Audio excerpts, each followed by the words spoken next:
Welcome to Lunch with Tech Leaders, where we have engaging conversations about software development and cloud engineering with industry leaders and subject matter experts. These episodes are created by the Great Lakes Tech Leaders, an online community of technology practitioners. Please come join the conversation by visiting gltl.rbn.ai. Again, that's gltl.rbn.ai.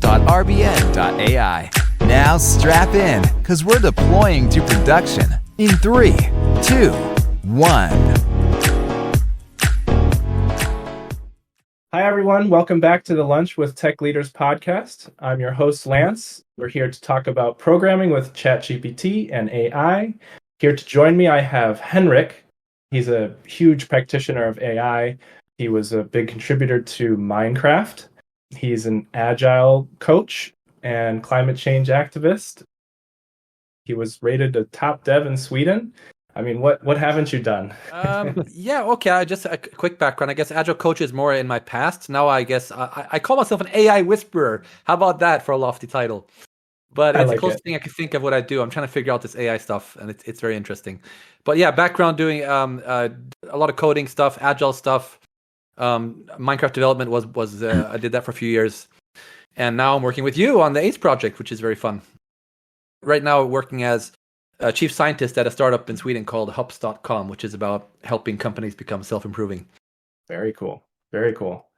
Yeah, the ACE project, for people that don't know, which is, it's still a new, relatively new open source project, but we're working on an autonomous AI system that has 6 layers to cognition, and it's a cognitive architecture that we're experimenting with to see if we can't replicate sort of like a human, something autonomous that can act like a human when they're trying to solve really complex problems.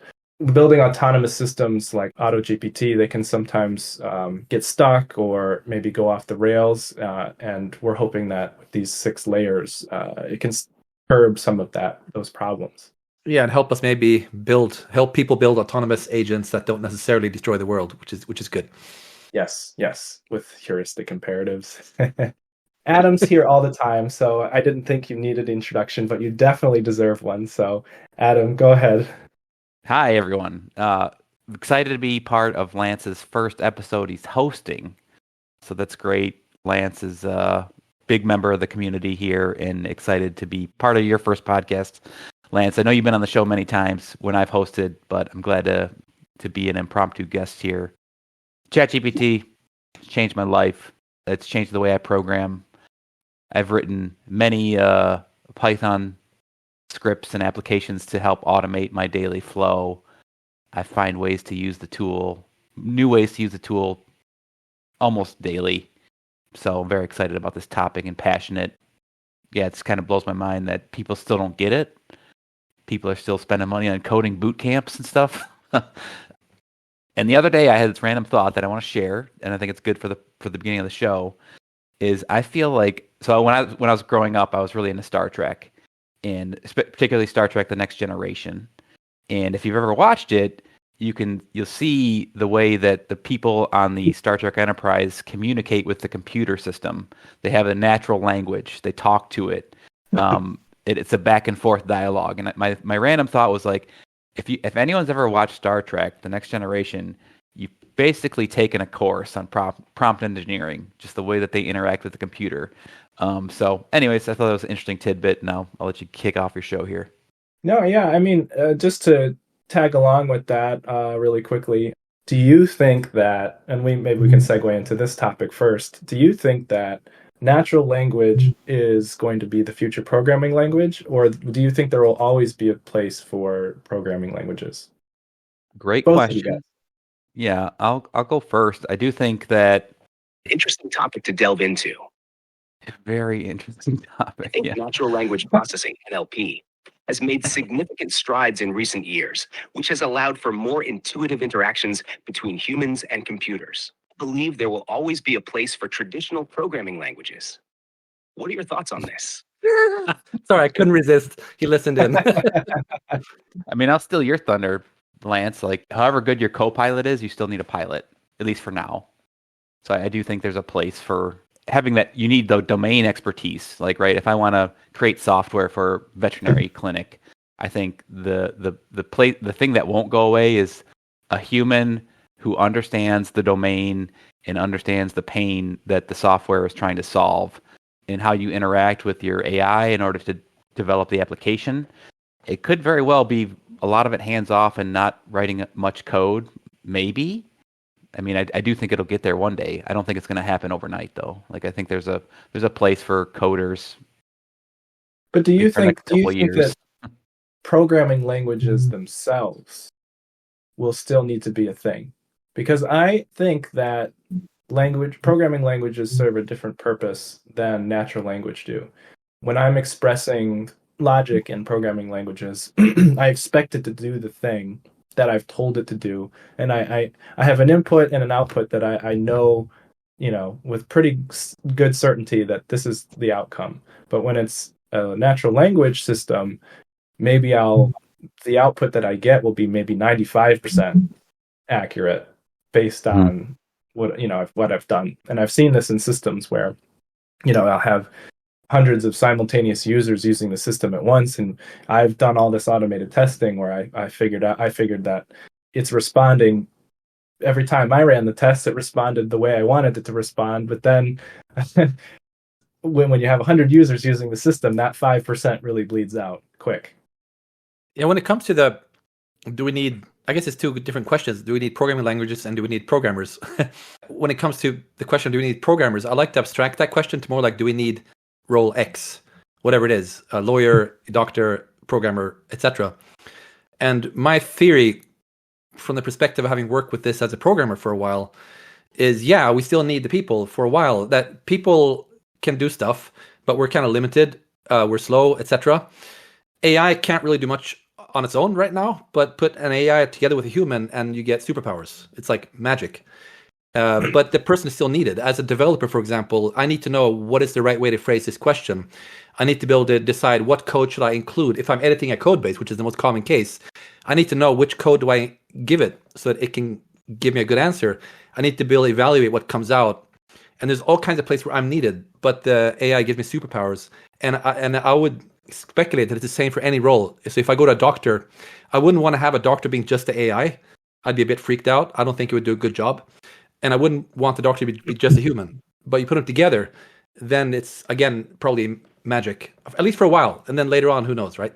Mm-hmm. But as for the programming language question, my theory there is programming language is human speak. Humans need programming language, but they're designed to be easy for humans to read. Machines don't need programming languages. They just need the ones and zeros, essentially. So I think as long as we're pair programming with AI, we need the programming language as our common vocabulary. But as the AIs get better and better at programming, at some point we can cut the human out of the loop. Mm-hmm. And the human just gives an instruction high level, the AI writes the code, then we don't need the code. In the same sense that when I write high level code in Java or something, it gets translated to machine code. Mm-hmm. I don't need to look at that machine code. I trust that it's correct. So in the same sense, if I'm talking to an AI and it's writing the code, why not just write the machine code? Because I'm not going to read the other code anyway, and it's designed for humans. Right. If you look at the evolution of aviation, from when it started in the early 1900s until the launch of the 747 in 1969. There was like 70 years of rapid innovation. And then since then, in the last 50 years, commercial flight has pretty much, I mean, of course they're upgrading there's Wi-Fi on the plane now, there's all these electronics, but like the fundamental technology kind of plateaued. And I think it's interesting to look at the history of programming and software. We're right about that 60, 70-year mark. And I'd like to see less proliferation of all these languages and frameworks and tooling. Like, I think, this is my hot take, like, there's just too much. Like, I do think if there was a way that the industry could shrink down the number of languages that are in use, the number of tooling and frameworks, it would be beneficial. And I think, and I never connected the dot you just made, where like AI doesn't even need a programming language.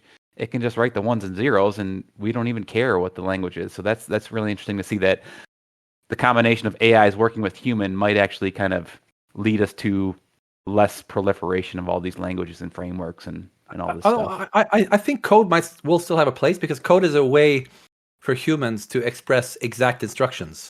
that without any ambiguities. And normal language doesn't do that. So there may be still cases where we need to do that, but it won't be the day-to-day normal case, I think. It'll be interesting to see AI having to contribute to libraries like open source, because you mentioned like build tools and stuff like that. One of the biggest tools that I appreciate when exploring a new programming language is the community, and whether or not it has a library, whether or not it has a good and robust library management system like NPM or Ruby Gems or it can get Go is really frustrating in the beginning because it was interesting that they were using Git repositories, but sometimes it was hard to find the really good projects, and just getting the open source community to agree on standards and decent libraries to use can be difficult. So if you have a robust community, it'll be interesting to see if AI can take that challenge on too, because I do think that maybe they do end up just writing everything in binary, but I still think that there's going to be multiple AIs out there, and they're going to want to have their kind of GitHub open source community too. What do you think? Yeah, and there's also something you lose. I guess even the AIs, what they lose if they just write the machine code is they lose the why. Like, if I read normal code, there's an implied, like, what does this function do? Well, it could read the name of it. But when my machine code, there's no function names. So I guess even as an AI, you might want some context, but maybe code as we know it maybe is not the most effective way of expressing that. But on the other hand, I think the thing about programming languages is disappearing. I think that's very far off, because as long as there's any need for humans to also be in the loop, then we need to understand the code, or at least have a chance of understanding. So now it's interesting because when GPT-4, for example, produces code, it produces code that is really well, really easy to read, more readable code than most humans I know. So it's clear that it is trying to make something that is for us that it really didn't need, but because it's going to interface with us and do collaborative coding, then I think the high-level languages are going to be still around for quite a while. Did you notice that sometimes? Okay, so yes, it does code pretty well by default, clean code, and that was probably influenced by its sort of standard deviation of this is what the internet thinks is good. But yeah. I noticed that when I tapped into my favorite developers in the Ruby programming language, and I assumed their persona, their writing style improved dramatically. I wonder if there was any like Python equivalents, or I don't know if you have any thoughts on that. I haven't tinkered so much with, like, I like giving it personality in all kinds of contexts, but I haven't tried giving it a personality when writing code. But it would be fun. Write code in the style of pretend that you're Linus Torvalds and write this code now. Like, yes. What would happen? I don't know.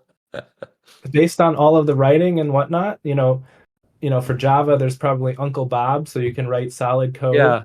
But there's a lot of people that write, clean code in Ruby, books about clean code in Ruby, and it literally takes everything that they've ever said and distills it into a programmer. It's insane. It's amazing.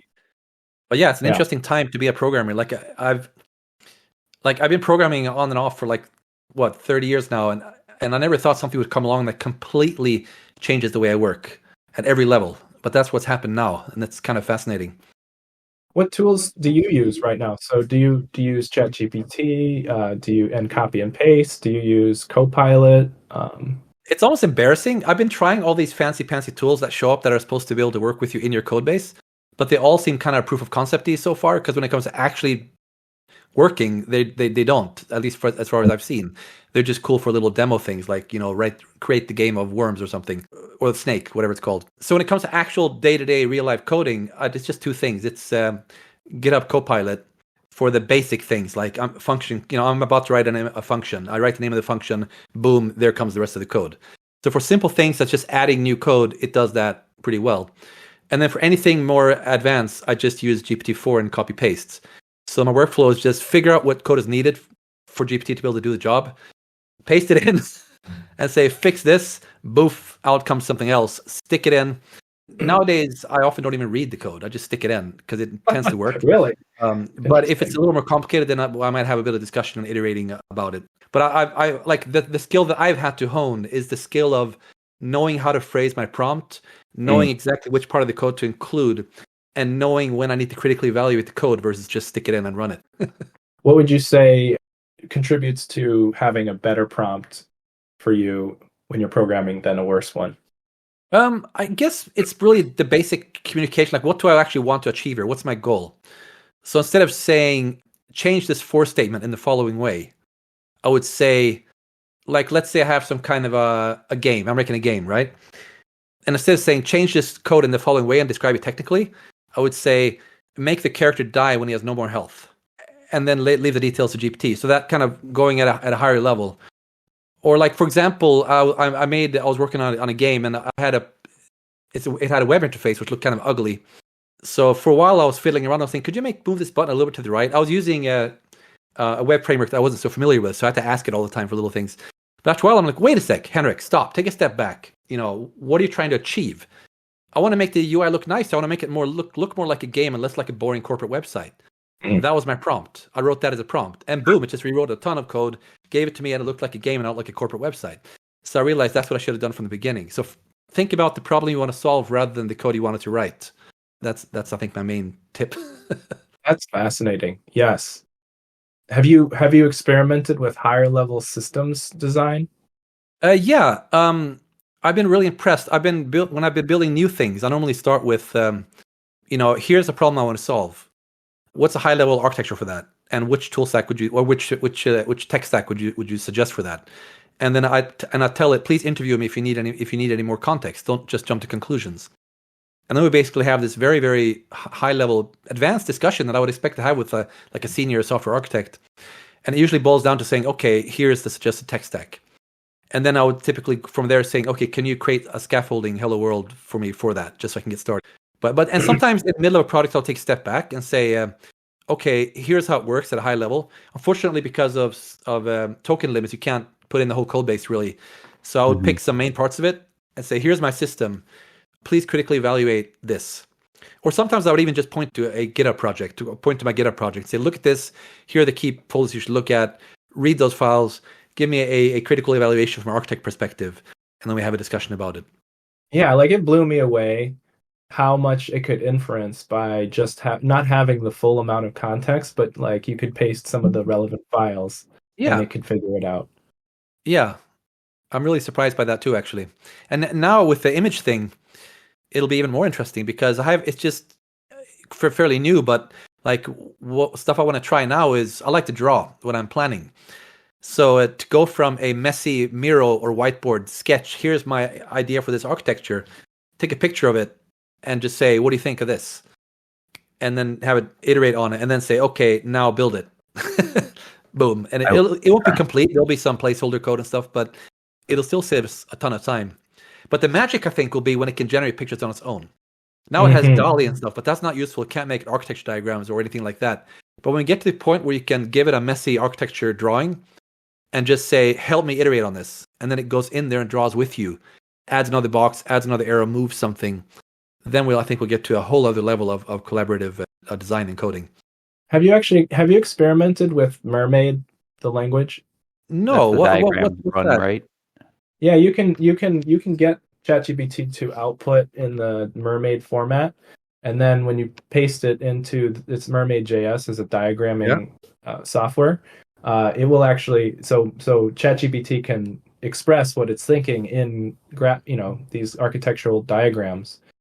They're not fancy like Miro, but it's definitely closer than you would think. It's interesting. Yeah, I've seen embryos of that, like just playing with the advanced data analytics mode with ChatGPT, telling it to generate pictures. There's also various plugins in GPT that'll generate diagrams. Maybe they use Mermaid in the background. I'm not sure. But what tends to come out, so far I haven't found a single case where I was like, oh yeah, that was a useful diagram. So yeah, I'm not sure what's missing, but maybe the thing that's missing is taking my picture and editing it. And then somehow then I think you'll get this back and forth. So I think it's really close. All the pieces are there. So it's just that little bit of extra for it to become truly useful. I was playing around with the ChatGPT voice assistant feature on my phone last night, just having some conversation with it. But I think that could be really powerful. I want to try it on. I don't know if it's usable, if you can actually connect it to like my web browser and have a conversation with the AI. And it would be interesting to like speak to it rather than speak to it about what I want from a coding perspective versus trying to craft the perfect prompt.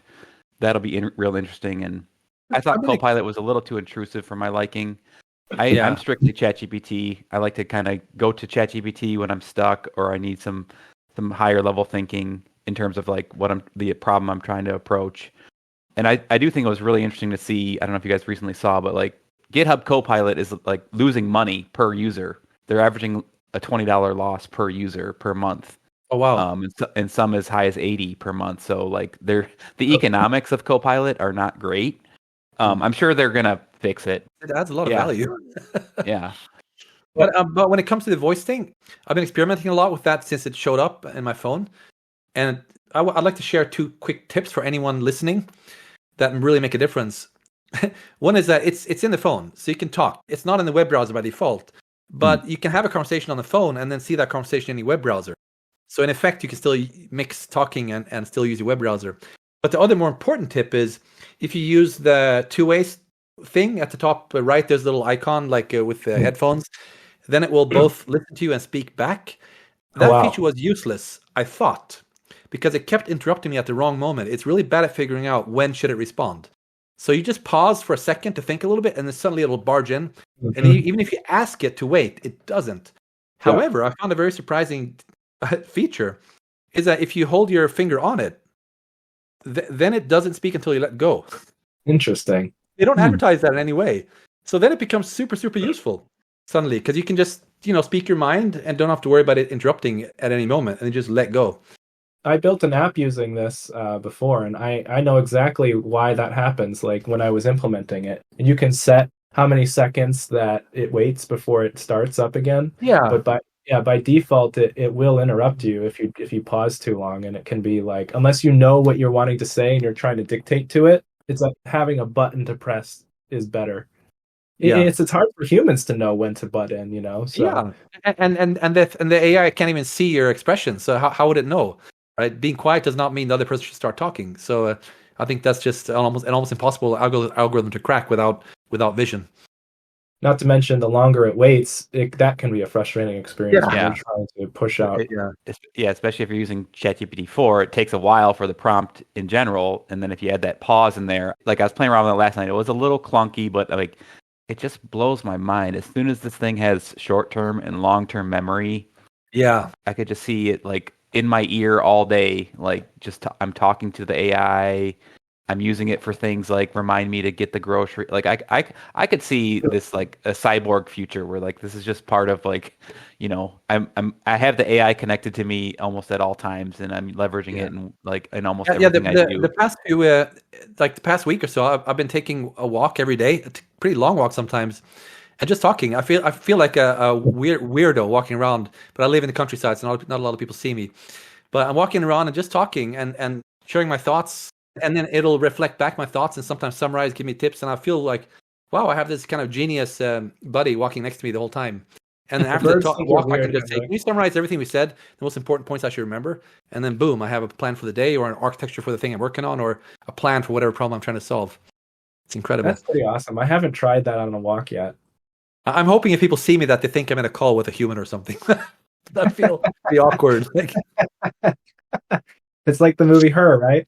Yeah, exactly. Mm-hmm. I've used also when I'm going to give a talk, then I practice the talk. I go for a walk and I just do the talk, and I pause sometimes and say, hey, give me feedback. And it gives me feedback, and then I keep doing my talk. So by the time I get back home, I've rehearsed the whole thing and gotten super useful feedback. Now, when you're writing code, I'm sure, I don't know if you're, I'm not really a test-driven person. I kind of vacillate between the two. I was more of a test-driven person when I was new to test-driven development, but I do like writing tests, and I definitely see value in it. But maybe when there's a team involved, maybe when there's more at stake and there's more code already being used by users, have you used GPT to write tests, help you write tests, and do all that? Yes, so I'm kind of similar to you in the beginning. I was more kind of hardcore TDD guy, and then I became more pragmatic over the years. So now I use it when it's needed. Sometimes I write tests first, sometimes I write tests after. Sometimes I don't write tests at all, depending on the code. So, but typical case where I do write tests is either if it's non-trivial code. If it's non-trivial code and it has no external dependencies, then I'll definitely write a test. But sometimes also if it's just complicated in general, then I might want to simulate using black box testing from the outside. And nowadays, to my surprise, I use GPT for it every time. So sometimes I take a bit of code and I say, write a test for it. And sometimes I do the opposite. I write a test and I tell GPT, write code for it. And either way is fine. Mhm. But I also learned something. I was building something in Python, and I'm not good at Python. I'm just kind of still getting used to it. So, and I was like, I want to write a test for this really icky piece of code that has weird dependencies. And I just said, write a test for it. And then not only did it make a useful test, I also learned something about how to mock stuff in Python, which was really useful. Well, it's a crazy useful learning tool. I mean, I think that any junior developer, if they're not using ChatGPT on a regular basis, is crazy. I mean, I don't even care if you're at school and learning it. One thing that makes me upset is when sometimes people are like, no, but don't use it for coding if you're young and learning it, because then that's cheating. But I sat just the other day with my 13-year-old son, my youngest, and we were going to do some Unity programming. And then so we brought up ChatGPT. I was curious how good is ChatGPT at Unity programming. So I told him, okay, let's let this guy be your assistant. What would you like your assistant to be like? He's like, I want him to be like a drunk, funny guy. Okay, so we configured GPT to be like a drunk, funny guy. And then we basically, I'm like, okay, what do you want to build? I want to build a ship, and there's cannonballs coming flying at it, and I want to run to avoid them. And it's okay, let's first just make the ship. So he wrote in Unity, like, I want to make a ship in Unity. Or he wrote in ChatGPT, I want to make a ship in Unity. How do I do it? And it gave him pretty exact instructions, but speaking like a funny drunk guy. And then we spent the whole day coding, and he's not even super interested in coding, but the whole day he was basically like, this is the most fun I've ever had with coding. Like, I love coding. This is so fun. And I never heard him say that before, because he would never get stuck. There was always a way forward. And sometimes if he didn't understand the code, he would say, I don't understand this. What does this do? Because he wants to understand the code so he can tinker with it. So then this funny drunk assistant would be explaining, like, oh, it does this and it does that. And, you should do it. It was just a really fun way to get, like, I could see how he just got so engaged and he was learning so fast because of this. The best teachers are drunk, funny people that are they're more engaging. And a drunk, funny guy who has infinite patience that will always be on your side and help you. Never get upset or tired of you. I mean, that never-ending feedback. It's always interesting when it spits out a line of code that I don't understand at all, and some sophisticated parsing or reg expression that I would never be able to write on my own, and just how powerful that is. Like, and then I can put that line of code. I'll look at the code and I'll be like, man, I wonder what that does. Take that line of code. Explain this to me like I'm a 3-year-old, because I don't know what you did here, and it's great. Like I could have spent half a day on Stack Overflow trying to figure out what this line of code is doing, or when I just the power of it just to. So I agree with you 100%, Henrik, that if you're junior or learning, it's not cheating, it's accelerating. Yeah, right? I guess as long as if you're just copying and pasting the coding blindly and you have no idea, like sure, but like. You're going to know as soon as you run the code that there's a problem with it because it's not behaving as you expected. So you're going to have to interact with the AI to be like, this isn't doing what I want, and it's super powerful. Yeah, it can be frustrating. It seems to be the default state to want to understand the code because you want to tinker with it. It can be frustrating, though, when you copy and paste and you get these errors and you paste them back in. And GPT's like gives you an answer back to try and fix it, and you go in these circles where it's like, no, it's just not working.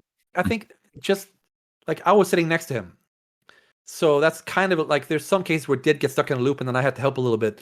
So it's not perfect. It'll sometimes get stuck in a loop, and then if you don't know any coding and don't have anyone to ask for, then you can definitely get in trouble. But I would say the net effect is still positive, rather than negative in terms of learning.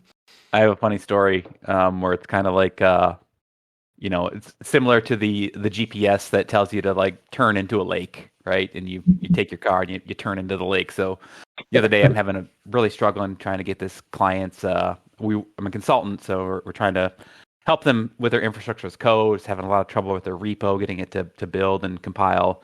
And, ChatGPT recommended that I uninstall Python on my machine and reinstall it. And I'm on Ubuntu. Just to be fair, I was a Windows guy for most of my career. When I started this new job, I switched to Ubuntu, which I love. And ChatGPT's like, well, but be careful uninstalling Python because a lot of things in Ubuntu depend on Python. And I was just like, okay, well, I'm just going to follow which direction it tells me to go. uninstalled Python, and then And there you go into the lake.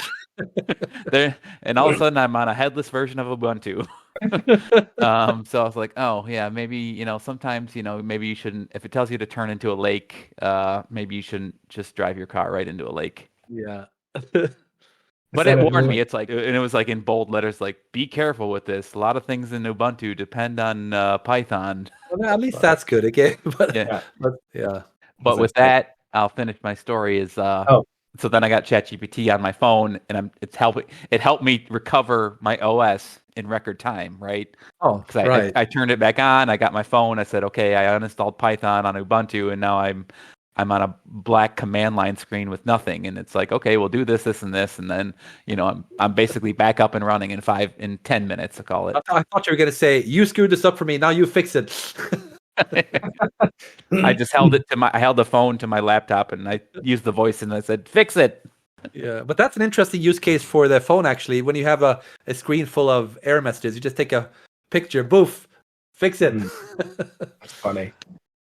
I wonder how we can get it out of these loops sometimes where it's just confused. I know that it's interesting because if you're using the API, you're not. I'm pretty sure that the way that ChatGPT behaves is a little bit different than the way the API behaves, because I think that there's some recursive summarization that goes on with ChatGPT in the way, and that's why it has short-term memory, and it works pretty well. I actually over the weekend I was just sick of working, so I decided to play a game of Civilization 6, and the experiment I had was like, what if I asked ChatGPT for every single move, and it blew me away. What input did you give it?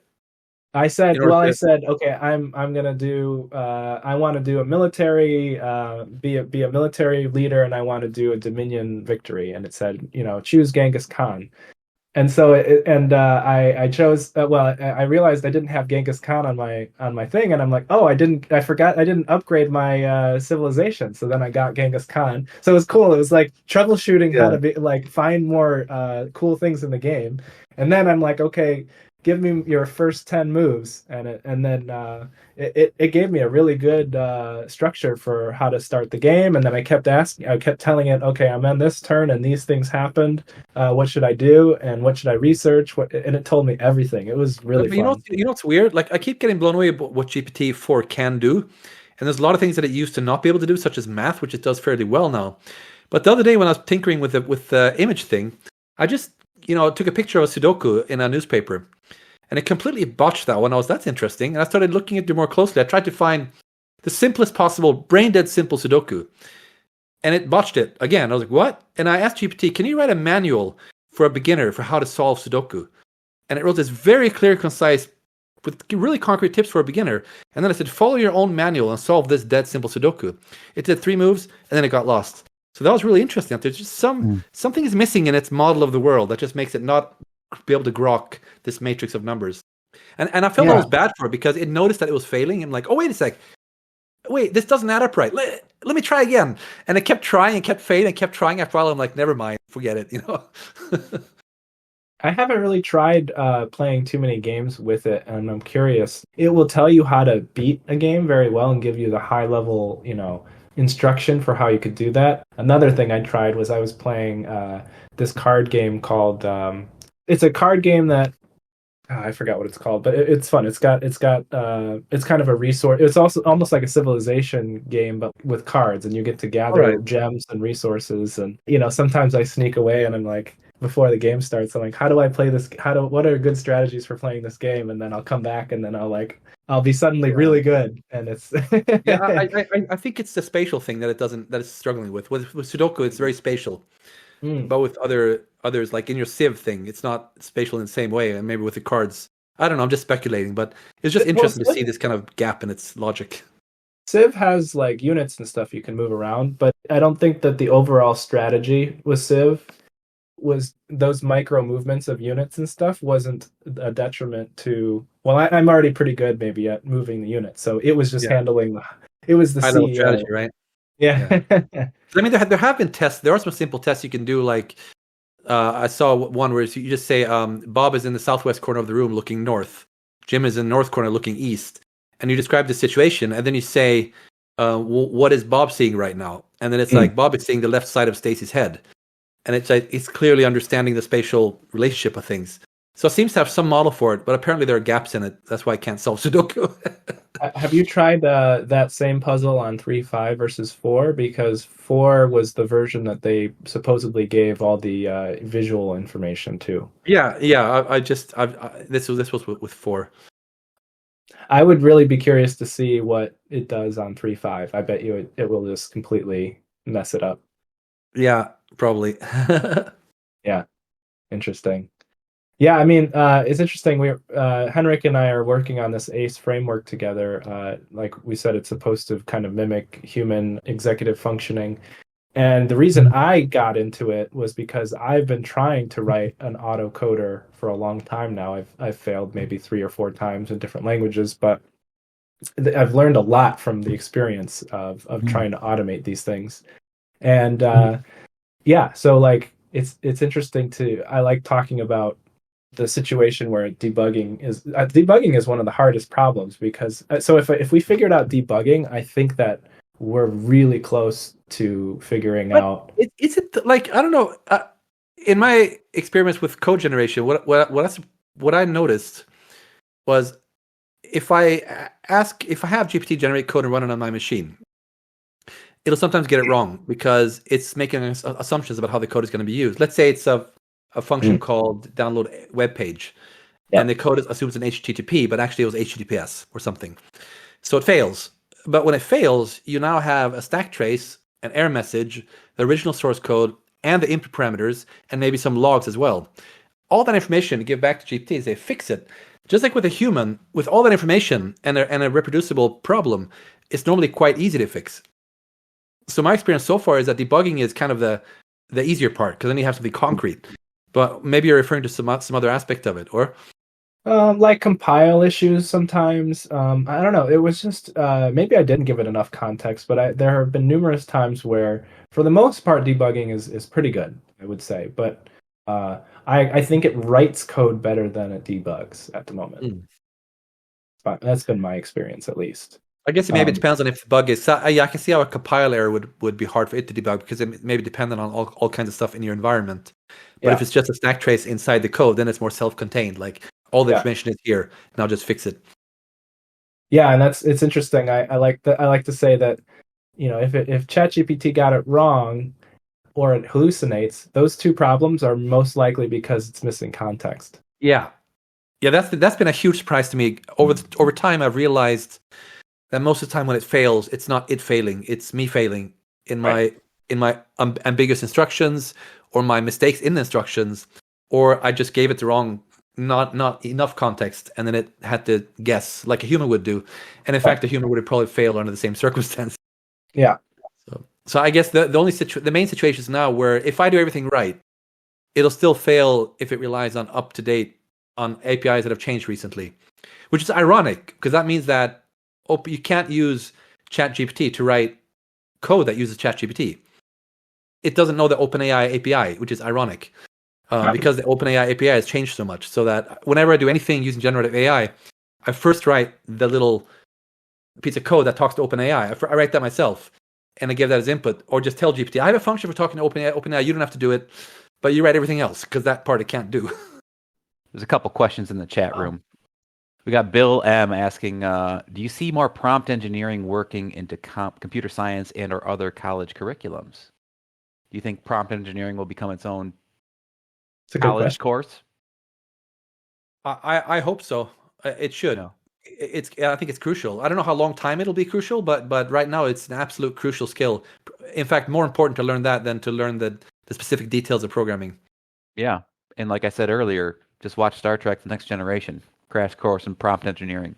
Maybe not a crash course. It's kind of a long show. But...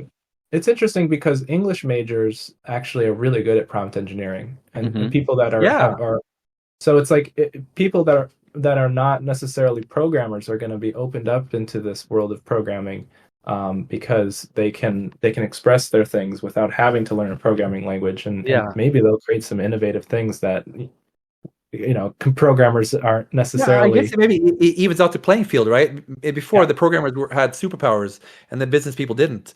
But now, if it's all about prompt engineering, then that's really about communicating clearly and expressing what problem you want to have solved. And then, now the programmers better, start learning that. Computer science might not even be relevant at some point, because if you're speaking a natural language, do you necessarily need to know what a hash map is? I don't know. I think there's a case for, like, what you learn in computer science is also abstract thinking, and to think in terms of architecture. And I think if nobody studies that at all, it's hard to even talk to an AI about what you want to achieve. So I think you'll be a better customer to the AI if you have at least high level understanding of. If you're a product person though, and you're talking to a developer, those people don't necessarily have data structure backgrounds. I mean, maybe they start to get more and more, but it's usually the problem that they're trying to figure out. Not necessarily. The cool thing about computer science, and a good programmer will fill you in on that. They'll cover that aspect of it. So maybe in the same sense, a good AI would help you cover up for your lack of understanding of abstract thinking, for example, maybe. It would be a shame if people didn't have a good understanding of that stuff when they're trying to solve problems in general. Yeah, it might make you a little bit helpless. I guess in the same sense that GPS and maps have made us kind of helpless in terms of navigating and finding our way around. Maybe, as we get better and better tools, same way that Google has made us helpless, so I can look anything up, so I don't need to know anything. I don't need to remember it. Yeah. Maybe that'll just kind of accelerate that whole ignorance problem. Right. Or maybe we had another question here, Lance, from, I'll say, Gramey. When will these tools be able to convert a code base and or program into natural language? This already possible. This would greatly accelerate onboarding people to a new project. 100%. There's actually a company called some like document. I would look it up on Google. Documentation AI or something. I forget what it's called, but I know of a company already doing this, where they can pull in your repository, your whole repository, and it'll auto generate a documentation for you. And exactly what you're saying about onboarding people, that is one of their main use cases. Does it work well? I haven't tried it, but I know that like now it's kind of the Wild West with these kind of tools, and 90% of the cases when I find a tool that solves X, it doesn't. It's something that potentially will solve X when it works well, but it's all proof of concept. So my guess is that kind of thing will be great for a tiny code base. For a large code base, I really doubt it's going to work well now, but I think it will probably. It just needs a bit of time. Large language models really suck at dealing with large code bases right now, but a lot of people are working on solving that, so it'll probably get there. It would be cool if, like, I really like cucumber tests. Have you heard of those? Yeah. So, like, if you I'm not a test first person, but if you started off your project by considering cucumber tests, it would be interesting because you could generate from the cucumber tests a documentation. Given when then things are. Yeah. Bill in the chat had some follow-up thoughts on his new programmers just not getting in the prompt mindset. They're stuck on the prompt side of things, and I'm sitting here thinking about it, and it's hard for me to relate. I don't know. As soon as I saw this tool, it was very easy for me to think in terms of what is the question I want to ask? What context can I give this tool to give it the desired output that I seek? Yeah. I'm not really sure how to solve that if someone I've never met someone who doesn't quite understand how to prompt. So I wonder what they're stuck on. Well, I think the key word he said was new programmers. So maybe they also don't have background on how to solve these problems regardless. Well, that's interesting. I've seen more of an issue with older programmers because they're so used to this is the way I do things, and that's I'm not going to ask that thing to do it. It's not going to do it. It's not going to succeed. And so they kind of assume that they know better. And then they write a half crappy prompt, which results in half crappy code, and they're like, "See." So the new programs I've seen are a little more open to like, "Oh, okay, this is an interesting way of work. I'm going to try that." But I think there's going to be a problem. I think there's going to be a huge divide in the programmer community, where there's people who get it and people who don't. And the people who don't get it, it could be because their brains are wired a little differently, so it's harder for them to get used to that, or because of just stubbornness. They don't want to learn, or they're a little bit afraid. There could be all kinds of reasons why. But I think it's going to be that's just going to be people who kind of get it, and then they will just become insanely productive compared to people who don't get it or don't want to get it. And that's going to cause a lot of friction when you have people doing the same job, but just one person's amazingly more productive. And that's why we still have COBOL programmers, right? Well, COBOL is an interesting case. I think maybe they will benefit a lot from this, probably. Because I mean, in modern high-level languages, it's pretty easy to write fancy stuff. But if you're using an older language, which is a lot more finicky and error-prone and things go wrong, then the large language models may be even more useful. Yeah. Well, it's funny because writing C code to me was more of a craft. Yeah. Or an exercise almost. Like it was an exercise and a craft at the same time. Like it was fun it was like a puzzle. It was fun to solve. Yeah. and I kind of it's going to be kind of a shame when that sort of thing goes away, or maybe it will be something that people just do for fun and put on YouTube. Like, look what I did. Well, I have a theory. It's just a theory. It's not. I have no empirical data behind it. But my theory is that as the large language models get better at dealing with larger code bases, and there's a lot of progress being made there, so I think it's going to happen. And then there's going to be an amazingly powerful use case of take this massive banking system built in COBOL and just change it all to Node.js or Python or whatever, and just let it sit there. And the first thing it's going to do is analyze the whole code base. Then it's going to write tests. And then it's going to port the whole darn thing. And it's going to verify that everything works exactly as before, both by static analysis of code and by running the tests. It might sit for a week, but it'll be done, and that'll be quite amazing. And it really brings you hear. I know we're getting close to time here, Lance, but just to piggyback off what Henrik just said, like there's a high failure rate of companies that try to rewrite their entire code base from the ground up, right? It's always like the dream, like, well, we've got this 30 years old code. The only way forward is to write it all from scratch. And they get 6 months in and they say, oh, this is going to take us too long. And the failure rate of that is like 99%. Some companies do it. You have to be focused and patient and understand the investment. But with AI tooling, like you just described, Henrik, you could have it connect to your repo, pull it all down, and it makes the idea of rewriting your entire code base in a modern framework or language or, best practices. It makes it feasible. Like you said, it might take a week or two for this AI to run through everything and do it, but like it really becomes feasible to rewrite your entire code base to modernize it and make it easier to work with. Yeah, the language models understand human language. Human language is very weird and full of vagueness. But code is easy, right? Code is super predictable and clean. You can look at code and you know exactly what it does. So in that sense, my feeling is that it shouldn't even be very hard for it to do that. I think that that's more true in languages that don't have as many side effects. Like with C, you're having to manage memory, this abstraction of memory, and unless it knows what your abstraction that you've gone for, your memory model, it needs that context. Otherwise, it's not going to be able to participate meaningfully. Yeah, I'm not much of a C programmer, but if it reads all the C code, every line of it, would that not be enough to understand exactly what it's doing? Yeah, it would. It would. I think. I mean, unless it needed a mental model of why you stored memory a certain way. Right. Yeah, or maybe it needs to know what context is it supposed to run in and stuff like that. Right. And the hardware limitations, that kind of stuff. Because most of the time when you're writing C, it's because of hardware limitations. Right. Yeah. Yeah.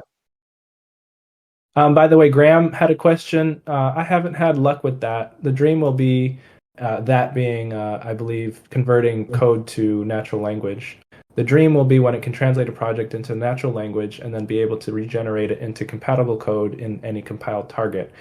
Have you tried doing that with just one file at a time? Because I think it does a decent job, at least when in my higher level languages and class-based languages. It actually does a great job documenting that and each method. I don't know what your experience has been. Sometimes it misses context, and obviously we've talked about that before, where it's like, well, it's missing context because you didn't give it to it. But I just had two conflicting thoughts in my head, which is interesting. The first thought was, wait, that doesn't make sense. You take code, turn it to natural language, which is squishy and ambiguous, and then you turn it into code again. So that's like the Chinese whispers. You're going to get something different.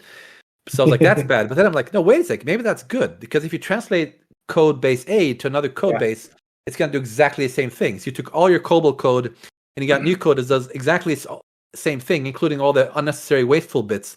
But if you translate it to natural language and say, what problem is this code trying to solve? And then it writes new code based on that, you might get clean and simple code that doesn't do everything the old code base did. It does it better. It does less, but better, for example. So I guess it's just a matter of, are you willing to trust it to do that? It's also useful having the abstraction about what the AI thought you intended to do when you wrote the code. So you could be, so then if a human read it, you'd be like, well, maybe a human might think the same thing. And so maybe your code is actually not the greatest if it interprets That's a good point. Yeah. I might find some bugs along the way when I'm trying to do that. Yeah, like your intent was this, but the natural language interpreted it differently, and you're like, well, why did it do that?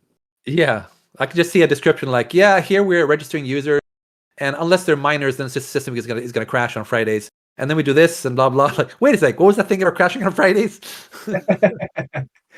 Less if statements. I think we have another question coming in.